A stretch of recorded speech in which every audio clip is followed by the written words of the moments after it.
বন্ধুরা, পশ্চিমবঙ্গের রাজনীতিতে এমন একটা ঘটনা ঘটছে এই মুহূর্তে, যেটা কয়েকদিন আগেও অনেকেই কল্পনা করেননি। একদিকে তৃণমূল কংগ্রেসের অন্যতম পরিচিত মুখ কল্যাণ ব্যানার্জি, অন্যদিকে দলের সেকেন্ড ইন কমান্ড বলে পরিচিত অভিষেক ব্যানার্জি। আর এখন প্রশ্ন উঠছে, দলের ভেতরে কি শুধুই মতভেদ, নাকি এর পিছনে রয়েছে আরো বড় কোনো পাওয়ার স্ট্রাগল? ভিডিওটা শেষ পর্যন্ত দেখুন, কারণ আজ আমরা শুধু কে কাকে কি বললেন সেটা নয়, বরং কেন বললেন, কখন বললেন, আর এর রাজনৈতিক গুরুত্ব ঠিক কতটা সেটা বুঝব। তো ঘটনাটা খানিকটা এইরকম। তার সূত্রপাত হয় যখন কল্যাণ ব্যানার্জি প্রকাশ্যে অভিষেক ব্যানার্জিকে নিয়ে ক্ষোভ উগরে দেন। শুধু ক্ষোভই নয়, তিনি এমন কিছু মন্তব্য করেন যা রাজনৈতিক মহলে যথেষ্ট আলোড়ন তৈরি করেছে। অনেকেই ভাবছিলেন এবার হয়তো অভিষেকও পাল্টা আক্রমণ করবেন, কিন্তু ঘটনাটা সেখানে ইন্টারেস্টিং হয়ে যায়। কারণ অভিষেকের প্রতিক্রিয়া ছিল সম্পূর্ণ আলাদা। তিনি বলেন কল্যাণ ব্যানার্জি তার সিনিয়র, ছোটবেলা থেকে তাকে দেখে এসছেন, তাই তিনি সমালোচনা করতেই পারেন। প্রথম দেখায় বক্তব্যটা খুব সাধারণ মনে হতে পারে, কিন্তু রাজনীতিতে অনেক সময় কি বলা হলো তার চেয়ে বেশি গুরুত্বপূর্ণ হয়ে যায় কিছু ক্ষেত্রে কি বলা হলো না। অভিষেক কোনো সরাসরি পাল্টা আক্রমণে যাননি, আর সেখান থেকেই নতুন আলোচনা শুরু হয়েছে। এখন প্রশ্ন হচ্ছে, কল্যাণ ব্যানার্জির ক্ষোভের আসল কারণটা কি? শুধু ব্যক্তিগত অভিমান, নাকি দলের ভেতরে দীর্ঘদিনের জমে থাকা অসন্তোষ? রাজনৈতিক পর্যবেক্ষকদের একাংশ বলছেন বিষয়টা শুধুমাত্র ব্যক্তিগত নয়, কারণ এই মন্তব্য এমন সময় এসেছে যখন তৃণমূলের ভেতরে নানা ধরনের বিতর্ক, আইনি লড়াই এবং নেতৃত্ব নিয়ে আলোচনা একসঙ্গে চলছে। একদিকে সিগনেচার সংক্রান্ত মামলার তদন্ত নিয়ে আলোচনা, অন্যদিকে দলের ভবিষ্যৎ নেতৃত্ব নিয়েও বিভিন্ন মহলে জল্পনা। আর ঠিক সেই সময়েই কল্যাণ ব্যানার্জির বক্তব্য সামনে এসেছে।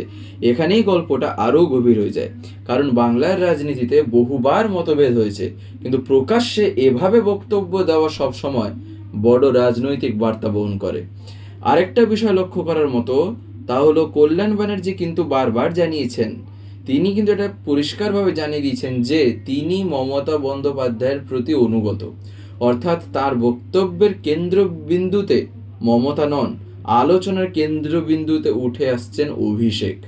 ফলে প্রশ্নটা আরও জোরালো হচ্ছে, এটা কি শুধুই দুই নেতার ব্যক্তিগত সম্পর্কের টানা পড়েন, নাকি দলের ভেতরে নতুন পাওয়ার ইকুয়েশন তৈরি হচ্ছে? এখন অনেকেই জানতে চাইছেন কুণাল ঘোষ কি বলছেন, অনুব্রত মণ্ডল কি অবস্থান নিচ্ছেন, দলের অন্যান্য নেতারা কেন খুব সতর্কভাবে কথা বলছেন। এর কারণ একটাই, এখন যে কোনো মন্তব্য ভবিষ্যতের রাজনৈতিক সমীকরণে প্রভাব ফেলতে পারে, আর সেই কারণেই সবাই মেপে মেপে কথা বলছেন।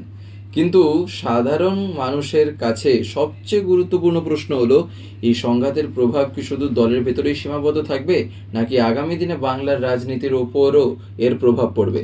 কারণ কোনো রাজনৈতিক দলের অভ্যন্তরীণ দ্বন্দ্ব যখন প্রকাশ্যে চলে আসে, তখন তার প্রভাব সংগঠন, কর্মী এবং ভোটার সবার উপরই পড়ে। আর সেই কারণেই আজকের এই ঘটনাকে অনেকেই শুধু একটি স্টেটমেন্ট ওয়ার হিসাবে দেখছেন না, বরং দেখছেন ভবিষ্যতের রাজনৈতিক লড়াইয়ের একটা বড় ইঙ্গিত হিসেবে।